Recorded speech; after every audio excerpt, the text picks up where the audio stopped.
Jadi ingat ya, nikmat yang sangat besar yaitu takwa. Inna akramakum indallahi atqakum. Sedangkan dunia berikut isinya itu hanya ujian. Jadi kalau ditambah dunia tapi tidak tambah taat, itu bisa istijraj. Misal rezekinya tambah banyak, dibuka saja oleh Allah, bisnisnya tambah besar, tapi ibadahnya makin hilang. Sholatnya sudah tidak lagi berjamaah di masjid, tidak ada tahajud, tidak ada saum sunnah, tidak ada baca Quran, tapi dibuka terus rezekinya. Nah, ini sudah ciri-ciri ini.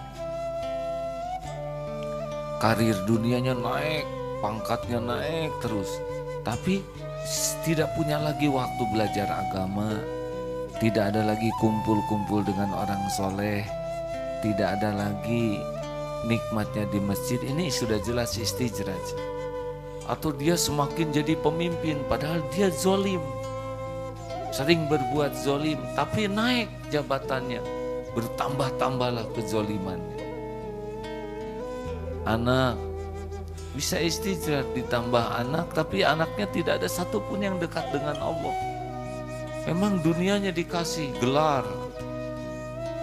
terus S1, S2, S3, tapi tidak ada yang ingat ke Allah, tidak ada yang membaca Quran, tidak ada ahli masjid, tidak ada senang ke majelis taklim, tapi segala urusan dunia dikerjakan. Dan itu terus ditambah lagi kecintaannya kepada ilmu dunia, terus nyari gelar yang panjang. Nah, ini bisa istijraj ini. Atau populer, dia sedikit saja terkenal, viral, medsosnya banyak followernya, tapi dia tidak ada tuh ke masjid, cari ilmu agama, ngumpul dengan orang-orang soleh, itikaf, baca Quran. Dia sibuk saja dengan medsosnya, sibuk dengan nambah followernya, sibuk dengan membuat konten-konten agar banyak yang lihat, agar viral. Apa ini? Keperluan kita cuma satu dalam hidup ini, Allah ridho kepada kita. Cuman itu. Jadi apa artinya harta, gelar, jabatan, popularitas kalau kita tidak semakin dekat dengan Allah? Makanya jangan bangga. Darut Tauhid ini sekarang diuji lagi. Semakin banyak orang datang ke sini, semakin terbuka pintu-pintu dunia, semakin banyak orang yang tahu dan mau berdatangan ke sini untuk belajar di sini. Saya tidak melihat ini sebagai tanda-tanda kesuksesan Darut Tauhid. Dilihatnya dua saja. Santrinya tauhidnya makin bersih tidak ke Allah, makin panteng tidak yakin ke Allahnya.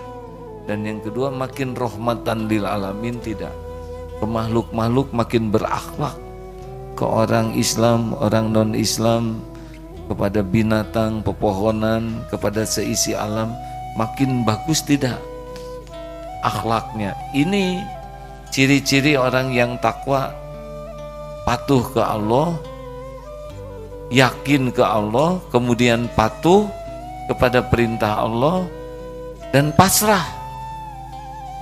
Yakin, patuh, pasrah. Kalau yang dapat saya pahami,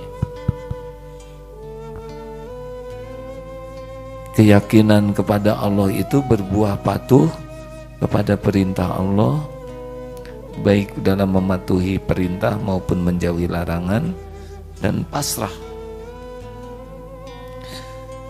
Yakin itu berbuah patuh dan pasrah. Nah, sekarang ditambah dunia, keyakinan kurang, kepatuhan kurang, kepasrahan kurang, istijraj. Makanya setiap waktu harus begini tangganya nih, naik, datar. Jadi jangan naik terus, bahaya. Naik sedikit dunia, evaluasi, tafakur. Ini gimana nih ibadah saya, nambah bagus, nambah jelek. Emang bisnis meningkat, tapi ibadah saya gimana nih? Harus ketemu dulu kepasrahan saya gimana, baru naik lagi evaluasi, naik evaluasi. Kalau gini terus begitu. Jadi jangan kagum kepada diri. Kalau kita diberikan, saya dikit-dikit bisnis saya laku, dikit-dikit usaha saya untung, itu biasa sekali.